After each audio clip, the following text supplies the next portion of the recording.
ನಮ್ಗೆ ಸರ್ವಸ್ವ ಅಂದ್ರೆ ದುಡ್ಡು. ಈಗ ಎಲ್ಲರೂ ಮಾಡ್ತಾ ಇರೋ ದೊಡ್ಡ ತಪ್ಪು ದುಡ್ಡು. ಬರೇ ಮಕ್ಳಿಗೆ ಇಟ್ಟು ಕೂಸಿದ್ದಾಗಿಂದ ದುಡ್ಡು ಹೆಂಗ್ ಗಳಿಸ್ಬೇಕು, ನೀ ಡಾಕ್ಟರ್ ಆಗು, ನೀ ಇಂಜಿನಿಯರ್ ಆಗು, ನೀ ಸಂಸ್ಕಾರಿ ಆಗಂತ ಒಬ್ಬರ ಅಪ್ಪ ಅಮ್ಮ ಕಲಿಸ್ತಾರೆ. ಅವ್ರು ಮಾಡಿದ್ದು ಅವ್ರು ಉಣ್ಣಾಕತ್ಯಾರ್ರಿ.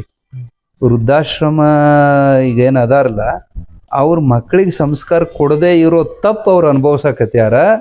ನಿಮ್ಮ ಮಕ್ಕಳು ನಿಮ್ಮನ್ನ ವೃದ್ಧಾಶ್ರಮ ಕೊಡಬಾರ್ದಂದ್ರೆ ಧರ್ಮ ಶಿಕ್ಷಣ ನೀವು ಕೊಡ್ರಿ. ಈಗ ಆಗಿ ಹೋಗಿದ್ದಂತೂ ಏನು ಬದಲು ಮಾಡೋಕ್ಕಾಗಿ, ಅವ್ರು ಮಾಡಿದ್ದು ಅವ್ರು ಉಣ್ಣಾಕತ್ಯಾರ. ನಮ್ಮ ಮಕ್ಳಿಗೆ ಲಿಂಗ ದೀಕ್ಷಾ ಕೊಡಿಸಿವ ನಾವು?